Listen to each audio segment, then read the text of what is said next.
ash that still, is prevalent to this day, only creates a certain amount of acidity in that wine that only can be found there.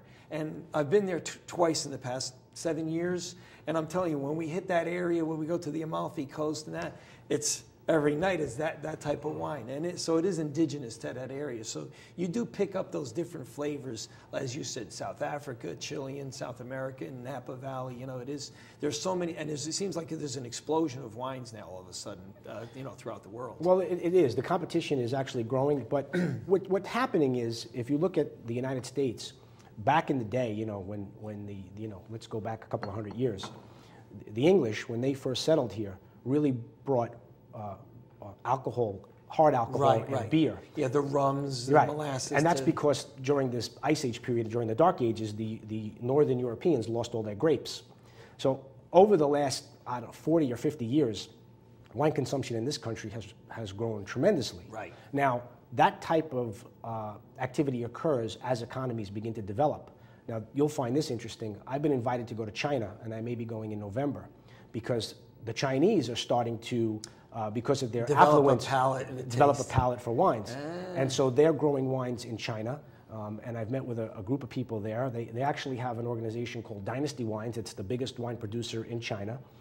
They don't make their wines in a European style, so they're starting to migrate in that direction. Oh, I see. And so we hosted a group from China here to review what we were doing in terms of grapes and what we were doing in terms of marketing the wines to the public. And so we'll see how interesting that goes. Yeah. Now, if the winery does open up, and let's hope that is the case. I mean, is there like a certain type of wine, or the varieties are huge? And also, like, for example, with the New York wineries that have opened up and down the Hudson Valley region all the way to upstate, do you also see them growing in population too, as far as the amount of wines that would be served in something like your establishment? Or? Yeah, my establishment is a little bit different than what you would say is a typical winery. Right. We will produce low quantities of what we hope to be high quality wines that will be only available within our tasting room. So I see. So in other words, we'll be marketing them to liquor stores. Oh, gotcha.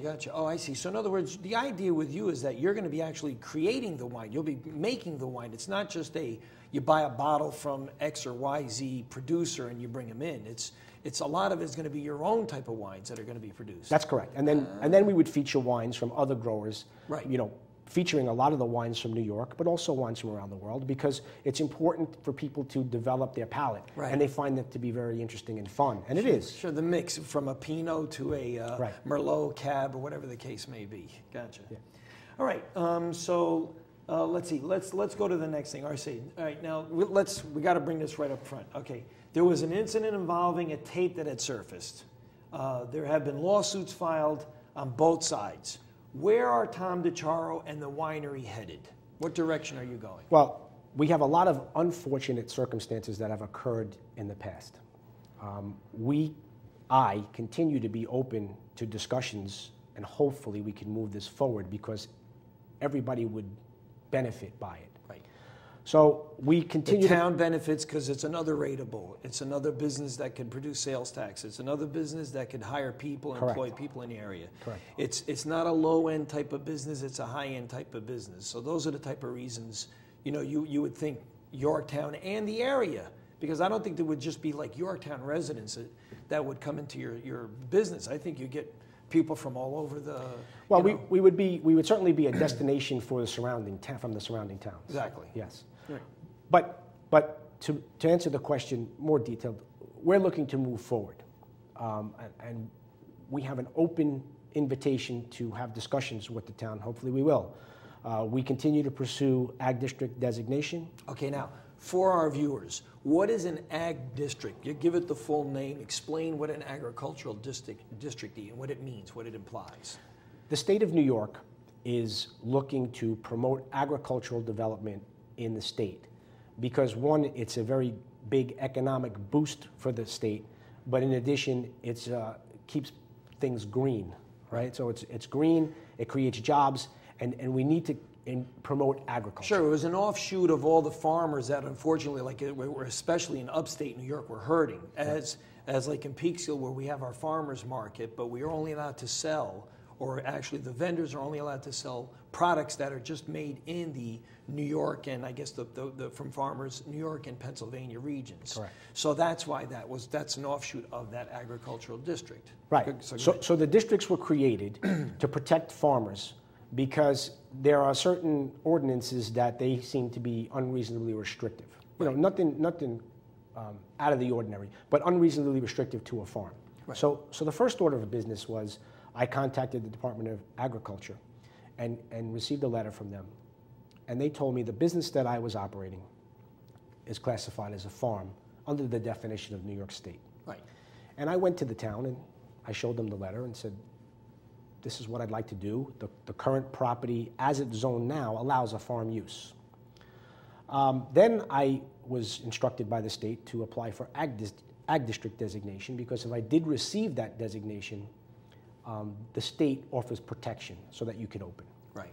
Now, so the first question in my mind out of that is so in other words, you would be growing the grapes at the winery itself, or was there another location for where you would be growing the grapes itself? According to the rules of as long as the grapes are growing somewhere in New York State, they do not need to be contiguous to the property that produces the wine and markets the wine. So ex-farmer upstate New York who's got the vineyards, maybe it doesn't have the production or the capacity to crush and do it all himself. You would go to that co-op or to that individual farmer, buy the grapes, and then bring it to the site and have it done there. Well, we were also growing our own grapes. Oh, you were? Yeah, okay. so it's growing your own grapes, but in addition, you could purchase grapes from other New York farmers. Right. Yes. Okay, gotcha. So the connect is still there. Right, so this is one of the areas where the agricultural districts protect you because under New York State law, farmland and farm operations do not need to be on contiguous parcels. Gotcha. Yorktown law says they do. Right. So that's an area where ag district designation would help. Right. Understood. So in addition to ag district designation, which we continue to pursue, the town suggested we file a rezone application into a transitional zone. My understanding is transitional zones were created specifically for that building and several other properties that the town felt didn't fit into a traditional commercial zone. So now a zone change. In other words, are you in front of the zoning? You put in for an application with the zoning board in Yorktown right now? I believe that this goes directly to the town board because the transitional zone process is at the discretion of the town board. Oh, I see. So in other words, I got you. So it goes to the planning board first. Right. But then the town board would make the actual vote. Gotcha. But the idea is that you are putting legal paperwork in with the town, as a town of Yorktown, whether it's zoning or planning, whatever the necessary steps to take, correct? Correct. Okay. Then in addition to the zone change application, which we filed, and the ag district designation, which we continue to pursue, we're also going to file a special use permit because under the guise of the existing zoning, certain uses like social club or restaurant and so on are allowed under a special use permit. Right. So we're pursuing every possible avenue to get the business open. But in each one of these cases, maybe other than the agri-district, the other two, the zoning change and also the special use, this is where it's in front of the town board. So you have public input, it's transparent, people can come pro or con to talk about it. So it's never something like where it's just they decide on their own in a back room, for example. This is right in front and center so everybody can talk about it. And like I said, it's good. I think the more discussion there is, I think the more dialogue there is, I think the better off it is for you. And I think that's the way you go. And I'm glad to see you going down that path. I think that's the way to go. You know? We're hopeful. The application is in, and now we'll just wait and see when the first meetings are. I'm sure it'll take its course. It could be a month, 2 months, 3 months, whatever the case may be. But I'm sure that's something that in time, because they have to. There's pro forma that they have to do as far as there'll be notification to your next door neighbors, next door businesses, whatever the case, in order so that they have the right to speak. And I think that's the way to go. I think you're better off in the long run. Okay, so. All right, now, we've heard a discussion also in that same, and I'm sure that probably has a connection to the zone change and to the special use application, are the wetlands being affected, or would there be something, because I believe you either abut it or you're adjacent to a wetlands in the area, so let's talk about that a little bit. Well, clearly the wetlands are there, and if anyone who sees what I've done inside the building would realize I'd also want to protect what's outside the building. Right. So the wetlands in the plans that